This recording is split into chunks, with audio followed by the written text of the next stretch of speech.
और चलिए अब कुछ बड़ी खबरों की तरफ बढ़ेंगे। खबर भारत में सबसे पहले हम आपको बताते हैं ग्वालियर से बड़ी खबर, जहां सड़क हादसे में जो 6 कांवड़ियों की मौत हुई थी, एक के घायल होने की खबर। और इसके बाद बड़ा गांव नेशनल हाईवे पर चक्काजाम किया गया। मृतकों के परिजन और ग्रामीणों ने चक्काजाम किया है। गुस्साए ग्रामीणों ने प्रशासन पर आरोप लगाए, कांवड़ियों को नहीं मिली रास्ते में कोई भी मदद। आपको बता दें, शुक्रवार देर रात हाथरस सादाबाद मार्ग पर हुआ था यह हादसा। गंगा जल लेकर ग्वालियर के लिए निकले थे कांवड़ियों की एक टोली को डंपर ने कुचला था। सभी हताहत उटीला थाना क्षेत्र के भांगी खुर्द ग्राम के हैं। हताहतों को एम्बुलेंस की मदद से लाया गया गृहनगर। मृतकों को 10-10 लाख रुपए के मुआवजे देने की मांग की गई है। मुआवजा देने की मध्य प्रदेश सरकार से लगातार मांग की जा रही है। बड़ी संख्या में पुलिस बल तैनात। ये हाथरस में हमारे कावड़ यात्रा में इस गांव के लोग गए थे, तो वहां पे एक्सीडेंट में 6 लोगों की दुखद निधन हो गया है। माननीय मुख्यमंत्री जी की तरफ से इन सभी शोकाकुल परिवारों के प्रति शोक संवेदना व्यक्त की गई है। अभी इमीडिएट हम लोग अंत्येष्टि सहायता और रेड क्रॉस से 25,000 की सहायता, ताकि जो तत्काल जो ज़रूरत है वो पूरी हो सके, वो पूरी कर रहे हैं। संबल योजना के तहत जो 4 लाख रुपए की सहायता है वो भी हम प्रदान कर देंगे बहुत जल्दी, और जिनका उसमें नाम नहीं है उनको शासन से कर देंगे। और जो इन लोगों की डिमांड हैं बाकी वो हम शासन को भेज देंगे। पूरा जिला प्रशासन शोकाकुल परिवारों के प्रति जो है अपनी गहरी संवेदना व्यक्त कर। ग्वालियर के मामला हम आपको बता रहे हैं, जहां मृतकों के परिजनों और ग्रामीणों ने चक्काजाम कर दिया था। आपको ये तस्वीरें भी हम बता रहे हैं, और जिस तरह से आम लोगों को भी इसकी परेशानी हुई थी। लेकिन बड़ी बात यह कि जो चक्काजाम किया गया था वो दरअसल मुआवजे को लेकर भी है। एक, जो उन्हें मदद नहीं मिली उसकी नाराजगी, दूसरा कि उस जो मुआवजे की राशि उसको बढ़ाने की भी बात की गई। मृतकों को 10-10 लाख रुपए के मुआवजे की बात की जा रही है। मध्य प्रदेश सरकार से इसकी मांग की जा रही है। और हमारे साथ ग्वालियर से हेमंत कुमार, खबर भारत के संवाददाता, जुड़े हुए हैं। हम उनसे चर्चा करेंगे इस खबर पर। हेमंत, क्या है पूरा आगे की अभी क्या चल रही है स्थितियां, वहां क्या बनी हुई है? प्रशासन हालांकि वहां मौजूद है, लोगों की इस मुआवजे की मांग से लेकर उनको जो मदद नहीं मिली उसकी नाराजगी तक क्या अपडेट है अभी तक? जी बिल्कुल मैडम, आपको बताना चाहूंगा कि शनिवार को जब ये इनके शव गांव में आए तब पूरे गांव में एक साथ शोक का माहौल जमा हो गया। हर तरफ चीख पुकार मच गई। एक साथ 6 शव देखकर पूरा दृश्य बड़ा विदारक दृश्य था, जिसके बाद सभी गांव वालों में आक्रोश हुआ और उन्होंने हाईवे पे आके चक्का जाम किया। लगभग 2-3 घंटे के चक्का जाम के बाद लगभग पौने 12 बजे ये चक्का जाम किया गया था। और इसमें मुआवजे की मांग की गई थी। पहले तो इन्होंने 50-50 लाख रुपए की आर्थिक सहायता की मांग की, बाद में फिर 10 लाख रुपए की आर्थिक मांग पर ही आए। इसी तरह पुलिस और प्रशासन के अफसरों ने इन्हें समझाया और संबल योजना के तहत मृतकों के स्वजन को 4-4 लाख रुपए की आर्थिक सहायता देने का आश्वासन दिया। साथ ही 25-25 हजार रुपए की तत्कालीन आर्थिक सहायता रेड क्रॉस और 5-5 हजार रुपए की आर्थिक सहायता अंतिम संस्कार के लिए भी दी गई। इसके अलावा 6-6 लाख रुपए की सहायता के लिए प्रस्ताव शासन को भेजा गया। चक्काजाम खुलने के बाद कलेक्टर कौशल विक्रम सिंह और अन्य प्रशासनिक अधिकारी भी गाँव में पहुंचे हुए थे। बिल्कुल, परिजनों के अगर हम आक्रोश की बात करें कि वहां मदद नहीं मिल पाई थी, ये एक बड़ी बात निकल कर आई थी। क्या कारण हो सकते हैं, क्यों नहीं मदद की गई? शायद इस घटना का स्वरूप बदल सकता था, शायद स्थिति कुछ और हो सकती थी। अगर मदद मिल जाती तो शायद जो संख्या थी वो संख्या कम हो सकती थी। परिजनों की नाराजगी और उस पर जो प्रशासन की तरफ से जो दलीलें दी गई होंगी, ये कह सकते हैं, क्या बात है? जी मैम, बिल्कुल बताना चाहेंगे कि जब शवों को देख के ग्रामीण वालों को आक्रोश जब बड़ा हुआ तो उन्होंने सीधे आरोप लगाया प्रशासन पे, यहाँ तक कि उत्तर प्रदेश सरकार पे भी और प्रशासन पे भी आरोप लगाए कि उनकी कार्रवाई और उनकी वजह से उनकी ये सब हानि हुई और इस एक्सीडेंट के जिम्मेदार वो हैं।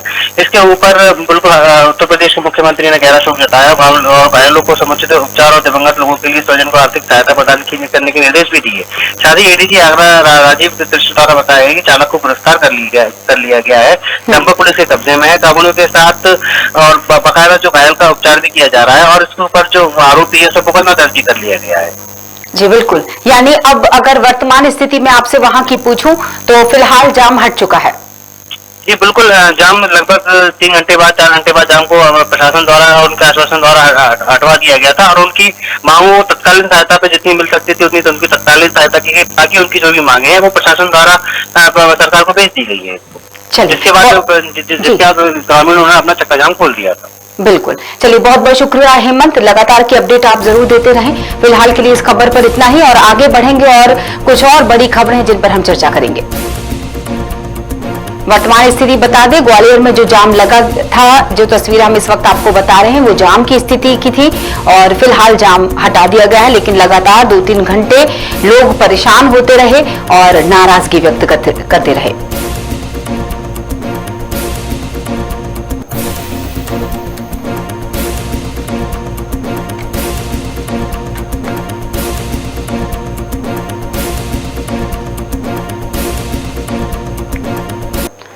चलिए अगली बड़ी खबर भोपाल से बताएंगे। हालांकि बारिश से जुड़ी हुई खबर है और इंद्रदेव लगातार अब बारिश हो रही है और बारिश लगातार ये कहर जो देखने को मिल रहा है, लोगों की परेशानी जो देखने को मिल रही है। हम आपको भोपाल की खबर बता देते हैं कि लगातार कई घंटों से हो रही झमाझम बारिश, निचले इलाकों में भर चुका है पानी। लाल घाटी के जैन नगर, बीटीए कॉलोनी, विठल नगर, निर्मल रेसिडेंसी और कई क्षेत्रों में जल भराव की स्थिति बनी, जिसके बाद जब शिकायतें पहुंची तो विधायक रामेश्वर शर्मा अधिकारियों के अमले के साथ खुद मौजूद रहे। वहां लोगों की शिकायत पर वहां पहुंच चुके थे विधायक रामेश्वर शर्मा।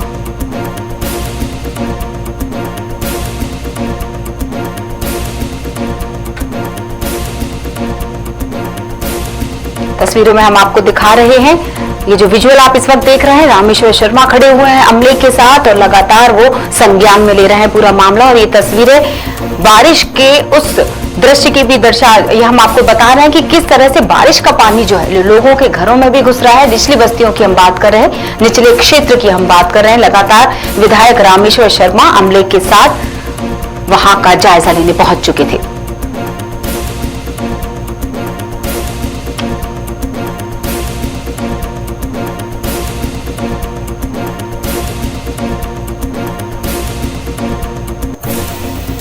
लगातार हो रही झमाझम बारिश से कई इलाकों में जल भराव की स्थिति बन गई और उसी स्थिति का एक नजारा इस वक्त हम देख सकते हैं स्क्रीन पर। और हमारे साथ खबर विभाग के senior reporter Pradeep Tilreja phone line पर जुड़े हैं। प्रदीप, क्या कहना चाहेंगे? विधायक रामेश्वर शर्मा पहुंच गए, शिकायतें इतनी पहुंच रही थी लोगों के साथ और उनका क्षेत्र माना जाता है, तो ये जरूरी भी था जनप्रतिनिधि का अपने ही लोगों के बीच में पहुंच जाना समय पर। क्या उन्होंने संज्ञान में मामला लेते हुए निर्देश दिए हैं?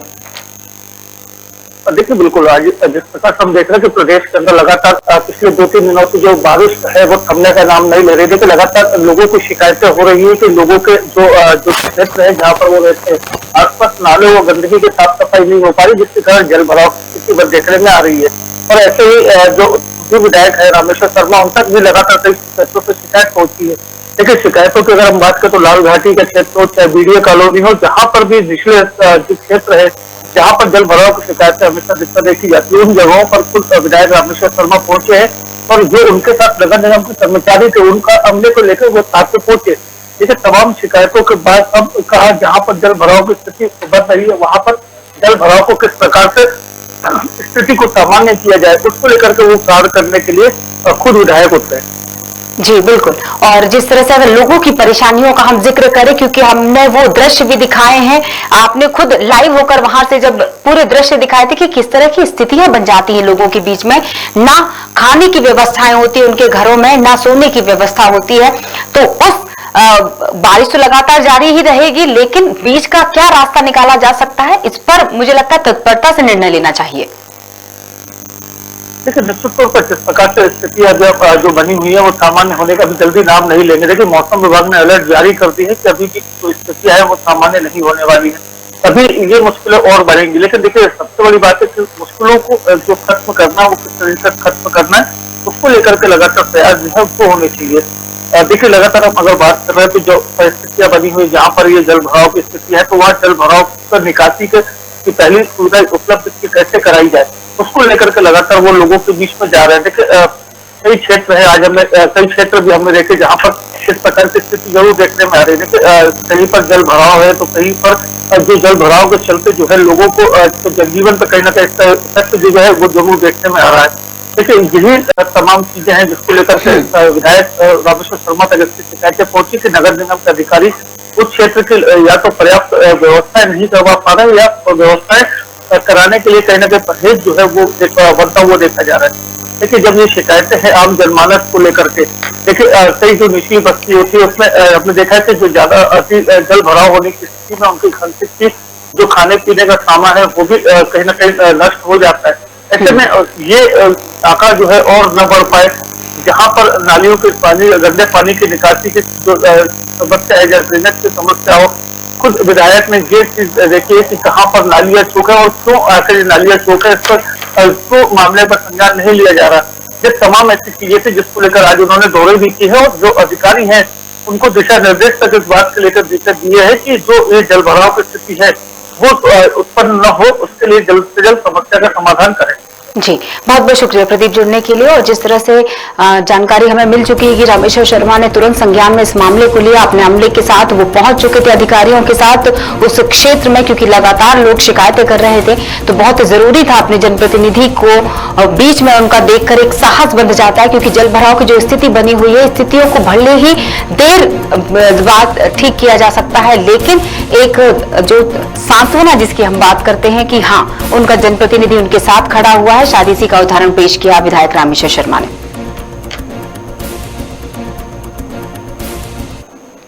मध्य प्रदेश में लगातार बारिश का दौर जारी है। अगली ब्रेकिंग हम आपको बता रहे हैं, बड़ी खबर, जहां भोपाल, इंदौर, जबलपुर, ग्वालियर समेत कई जिलों में बारिश का अलर्ट जारी कर दिया गया। जी हां, भोपाल में मौसम विभाग ने अलर्ट जारी किया है। लगातार हो रही बारिश के चलते बड़े तालाब का बढ़ गया है जलस्तर, बढ़ता ही जा रहा है लगातार भोपाल के बड़े तालाब का जलस्तर।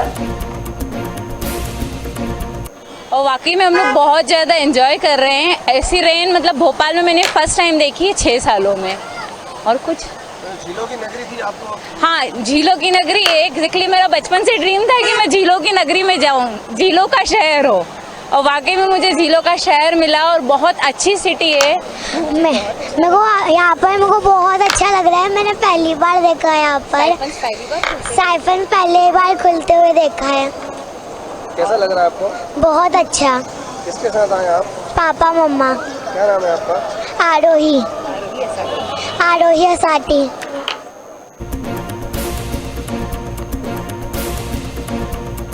भोपाल, इंदौर, जबलपुर, ग्वालियर समेत कई जिलों में बारिश का अलर्ट और मौसम विभाग ने यह अलर्ट जारी कर दिया है। लगातार बारिश होती रहेगी और बारिश के चलते भोपाल के बड़े तालाब का जो जल स्तर है वो लगातार बढ़ता ही जा रहा है।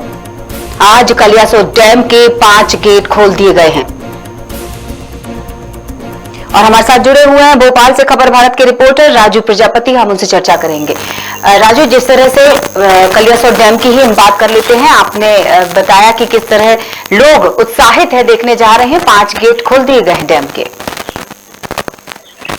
जी क्रांति जी, लगातार राजधानी के अंदर सहित पूरे प्रदेश के अंदर जो जिस तरीके से बरसात का दौर चल रहा है, मौसम विभाग के द्वारा जो अनुसार जिन्होंने कहा था, अलर्ट पे था बहुत सारे जिले जिसके अंदर बरसात हो सकती है। उस बरसात को देखते हुए कल अगर बात की जाए कि तो कल बड़े तालाब का जलस्तर बढ़ने से वहां के गेट खोले गए थे, और आज अगर बात की जाए तो भोपाल के बड़े तालाब के गेट खोलने के कारण कलियासोत का भी जो जलस्तर है वो लगातार बढ़ता चला गया, जिसको देखते हुए आज वो पहले ही बता दिया गया कि इसके गेट खुल सकते हैं। तो आज 5 गेट खोले गए थे। इसके बाद थोड़ी देर के बाद अभी फिर से खबर निकल कर ये आ रही है सामने कि 2 गेट उसके और खोल दिए गए। तो लगातार इस वक्त अगर बात की जाए तो 7 गेट कलियासोत डैम के खोल दिए गए हैं। जी, यानी कुल मिलाकर 7 गेट खुल चुके हैं। लगातार तेज बारिश हो रही है जिसकी वजह से हर बार ये स्थिति हालांकि बन जाती है, लेकिन एक महत्वपूर्ण चीज जरूर आपसे राजू पूछना चाहूंगी कि जिस तरह से लोगों का जैसे ही गेट खुलते हैं और लोग उस दृश्य को देखने के लिए लगातार आना शुरू कर देते हैं, तो प्रशासन की एक तत्परता भी वहां दिखाई देनी चाहिए ताकि दुर्घटनाओं से बचा जा सके।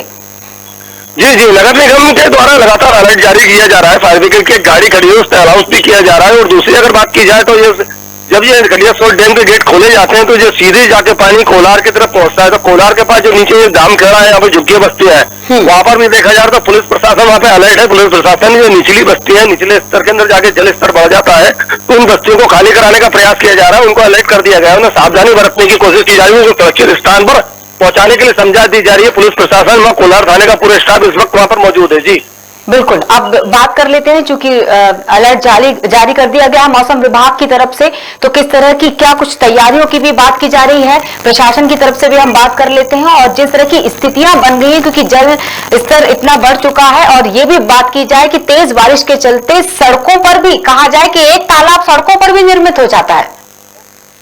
जी कांति जी, मैं बता दूं आपको कि नगर निगम लगातार बरसात के पूर्व में कई प्रकार के जो दावे करती है कि जो नाले हैं उनको साफ कर लिया गया है, जैसी मशीन के द्वारा नगर निगम के द्वारा लगातार प्रयास किया गया है, उनका गहरीकरण कर दिया गया है ताकि अगर बरसात हो तो उस पानी का बहाव वहां पर ना रुक सके, निचली बस्तियों में निचले स्तर पर पानी ना जा सके और किसी प्रकार की कोई दिक्कत परेशानी का सामना न करना पड़े राजधानी वासियों को। लेकिन देखा जाता है कि नगर निगम के द्वारा जो भी दावे किए जाते हैं वो पहली बरसात के अंदर ही दावे खोखले और झूठे साबित दिखाई देते हैं। कई जगह तो ऐसा देखने को मिल रहा है कि सड़कों के ऊपर जल इतना भर गया है कि लोग स्विमिंग पूल की तरह उसके अंदर लोग निकल रहे हैं, वाहनों का काफिला रुक जा रहा है और लोगों को दिक्कत आ रही, काफी परेशानी का सामना करना पड़ा। अगर राजधानी की अगर बात की जाए तो नारियल खेड़ा के अंदर भी की जो स्थिति है, वहाँ पे जो नवनिर्वाचित पार्षद है उनसे भी संपर्क नहीं हो पा रहा है और ना ही नगर निगम उनसे लोगों से संपर्क कर पा रही, तो वहाँ पर भी एक आक्रोश की स्थिति निर्मित हो रही है। जी बिल्कुल, चलिए बहुत बहुत शुक्रिया राजू जुड़ने के लिए। और जिस तरह से राजू प्रजापति हमारे रिपोर्टर ये जानकारी दे रहे थे कि वाकई स्थितियां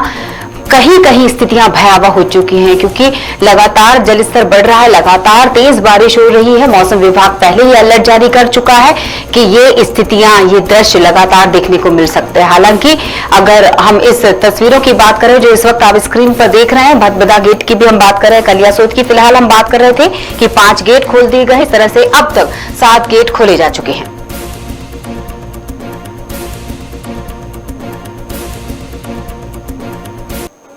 चलिए अब मध्य प्रदेश से निकलकर बढ़ते हैं छत्तीसगढ़ की तरफ, जहां की बड़ी खबर हम आपको बता रहे हैं गौरेला से।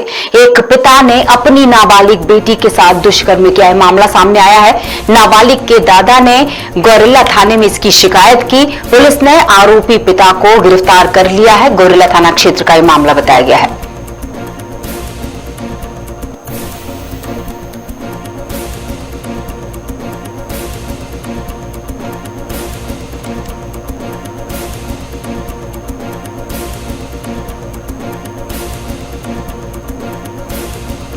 और हमारे साथ जुड़ चुके हैं हमारे गौरेला के संवाददाता खबर भारत से तनवीर आलम फोन लाइन पर। जी तनवीर, मैं चाहूंगी इस खबर पे आप जानकारी दें पूरी।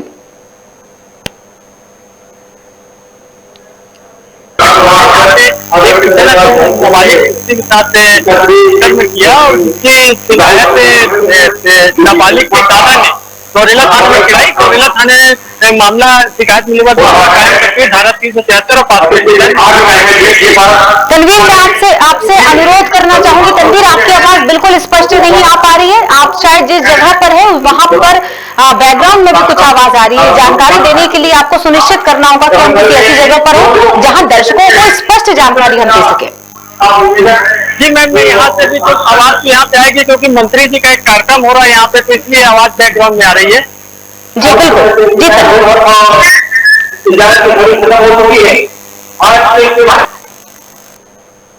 हम आपको बता रहे हैं इस वक्त गौरेला की खबर। हम दोबारा संपर्क करने की कोशिश करेंगे तनवीर के साथ। और गौरेला की खबर इस वक्त हम आपको बता रहे हैं जहां एक पिता ने अपनी ही नाबालिग बेटी के साथ दुष्कर्म किया है। नाबालिग के दादा ने गौरेला थाने में जाकर इसकी शिकायत दर्ज करवाई, जिसके बाद पुलिस ने तुरंत आरोपी पिता को गिरफ्तार कर लिया। ये पूरा मामला गौरेला थाना क्षेत्र का बताया गया है, जहां एक पिता ही यानी एक पालक ही अपनी बेटी का अपराधी बन गया। थाना क्षेत्र के गुम्मा टोला गांव के घटना है। डायल 112 को कॉल आया कि वहाँ पे एक नाबालिग बच्चे के साथ उसके परिवार में साथ हुआ, जिसकी सूचना मिलने पर गौरेला से एक खबर इस वक्त हम आपको बता रहे हैं। इस क्षेत्र का ये मामला है जहां पिता ने अपनी ही नाबालिग बेटी के साथ दुष्कर्म किया।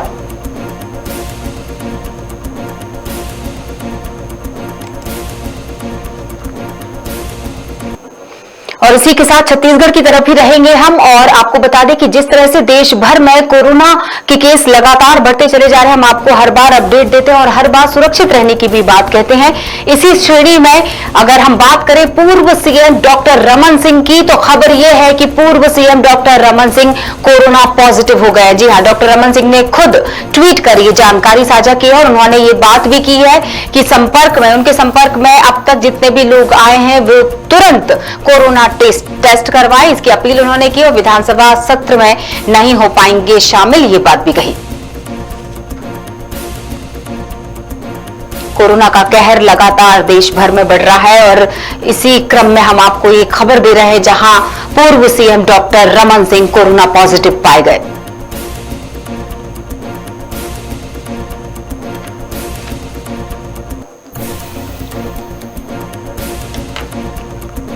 और हम चर्चा करेंगे, मोहम्मद साजिद हमारे संवाददाता हैं खबर भारत से छत्तीसगढ़ के लिए, और हम चर्चा करेंगे कि अब तक वहां कोरोना की स्थितियां क्या हैं।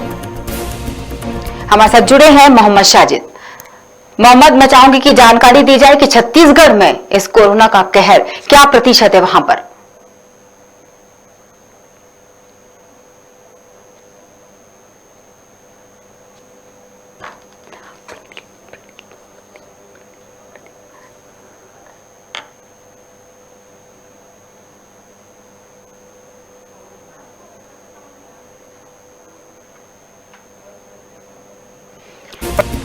मोहम्मद साजिद से हम चर्चा करने की कोशिश करेंगे, लेकिन एक बार फिर से आपको दिखा देते हैं हम वो खबर जिस पर हम जानकारी देने वाले हैं। डॉक्टर रमन सिंह की हम बात कर रहे हैं, कोरोना पॉजिटिव पाए गए। उन्होंने ट्वीट किया तुरंत, जब उनकी रिपोर्ट आई उन्होंने तुरंत ट्वीट किया है कि वे कोरोना पॉजिटिव हैं और उन्होंने ये भी अपील की है कि उनके संपर्क में अब तक जितने भी लोग आए हैं वे तुरंत कोरोना टेस्ट करवाएं। उन्होंने इस बात की भी पुष्टि कर दी है कि वो विधानसभा सत्र में शामिल नहीं हो पाएंगे। फिलहाल क्वारंटीन है पूर्व सीएम डॉक्टर रमन सिंह, जिन्होंने खुद ट्वीट कर ये जानकारी दी है कि वे कोरोना पॉजिटिव हो चुके हैं और उन्होंने ये अपील भी की है कि अब तक उनके संपर्क में जितने भी लोग आए हैं वो एहतियातन कोरोना टेस्ट करवा लें।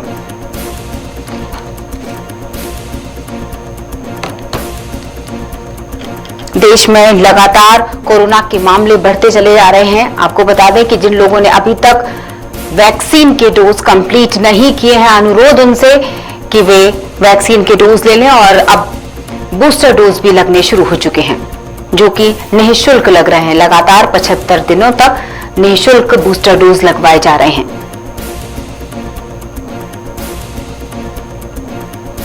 हमारे साथ मोहम्मद साजिद जुड़ चुके हैं, हम इस खबर पर जानकारी लेंगे। जी मोहम्मद, मैंने 2 सवाल रखे आपसे, एक कोरोना की क्या स्थिति है छत्तीसगढ़ में, दूसरा डॉक्टर रमन सिंह को लेकर कि कब वो पॉजिटिव आए और अब तक कितने लोग उनके संपर्क में आ चुके हैं, अगर ये जानकारी हमें मिल पाई हो।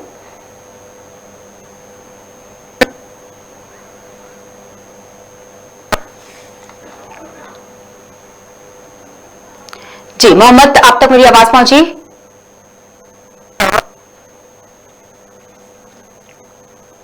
थोड़ा तकनीकी कारणों की वजह से लगातार हम संपर्क तो कर रहे हैं लेकिन शायद बात हो नहीं पा रही, मेरी आवाज नहीं पहुंच पा रही। मोहम्मद, एक बार फिर से सुनिश्चित करेंगे आप तक मेरी आवाज पहुंची?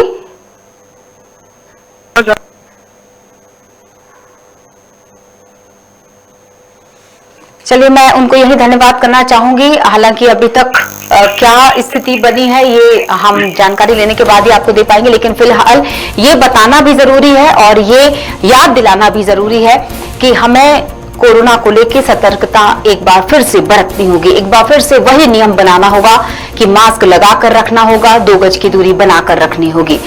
हाल ही में डॉक्टर रमन सिंह, पूर्व सीएम छत्तीसगढ़, वे कोरोना पॉजिटिव हो गए। ये खबर हम आपको बता रहे हैं इस वक्त की और उन्होंने ट्वीट कर ये जानकारी साझा की।